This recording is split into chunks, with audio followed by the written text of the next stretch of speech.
Okay, time for a quick chat about hydration. And we're gonna clear up some myths and talk about hydration strategy.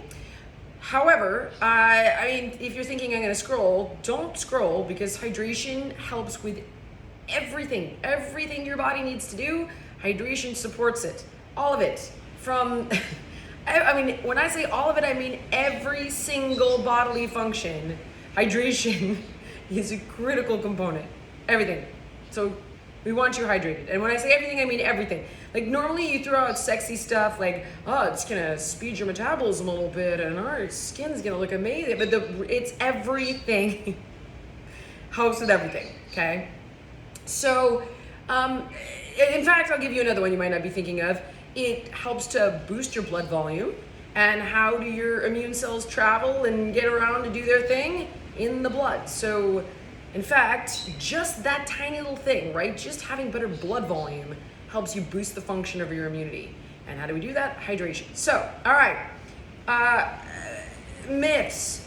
Sparkling water doesn't count. Tea doesn't count. Coffee doesn't count. The water content of your apple doesn't count. It does count. All of that is fluid. It doesn't matter if there's bubbles in the fluid. It doesn't matter if there's caffeine in the fluid.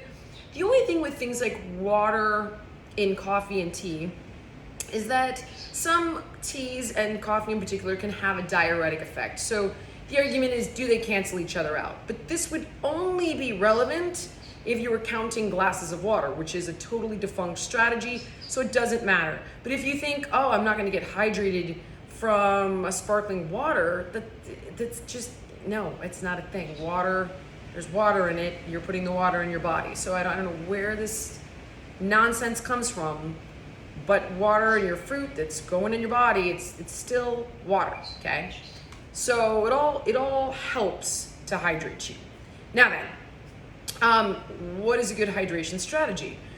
Back in the day, you used to just like drink water just drink it. And then it was, no, don't drink unless you're thirsty. Oh, here goes Roz, guys. Here she goes again. And I won't get derailed. This is why I don't often shoot in the kitchen because of the bird. But we're talking about water, so I thought like I should be somewhere other than the bedroom. And so I did get derailed. Okay, so here's the strategy I want to adhere to. Because personally, I don't have the discipline to drink water all day long, if that was the strategy, to preemptively drink water. And personally, I've been guilty of not drinking enough water. I just get caught up in my day, my adrenaline gets going, and all of a sudden I got a headache, I'm fatigued, and you can tell when you're dehydrated. So the concept of drink when you're thirsty kind of doesn't really work. At least it doesn't work for me because I'm already dehydrated at that point. So gross as this sounds, and you've probably heard me say it before, when you pee, you gotta look at your pee. And if it's yellow, like darker, not dark like you have an infection, you need to go to the doctor, but I mean a nice concentrated color and it isn't from your vitamins, you're dehydrated. We don't want pee to look like apple juice. You want it to look like lemonade, right? So if I go to pee and I'm like, oh man, I'm dehydrated, then I'm gonna go and I'm gonna pound some water. That's the best strategy, is to just consistently have your pee looking like lemonade. The other concern is that if you're constantly drinking water, that can also be counterintuitive too, because you're flushing out all the good electrolytes. There is something super dangerous called hyponatremia, but that very, very, very, very, very, very rarely happens when you drink obscene, ridiculous, insane amounts of water, and it can cause problems, but it's almost absurd to mention it. I only mention it in case somebody in the comments is like, what about this? Really is not a concern of yours. But you don't want, again, it's just too much water can make you feel a little nauseous, again, can flush out the necessary electrolytes and minerals and throw you off a tiny bit. So one example is if you start to run low on sodium and potassium and you're exercising, you're gonna notice that you haven't replenished those electrolytes, which is why some of those drinks, those workout drinks, have electrolytes in them.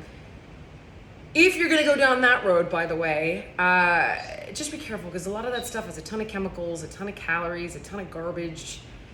Just use something straight up, like there's a product called Electro Mix, and I'm not endorsing them. I have no investment in the company. It's just a product that I used to use on the Biggest Loser contestants because they'd be sweating all day long and drinking all day long to constantly replenish their electrolytes. So, as much as I don't want you drinking your calories, fluid in those calories do count. So that's really the golden rule. There is no right or wrong way. And remember, even if you try to do like 8 glasses a day, somebody could need way more, somebody could need way less. And it depends on your genetics, how effective you are at cooling yourself, what is the climate that you live in, how often are you sweating, you know, it's all those things play a role. So the most simple factor and obvious determinant is to just make sure that your pee looks like lemonade, and then you get all those awesome health benefits I touched upon briefly at the beginning of the video.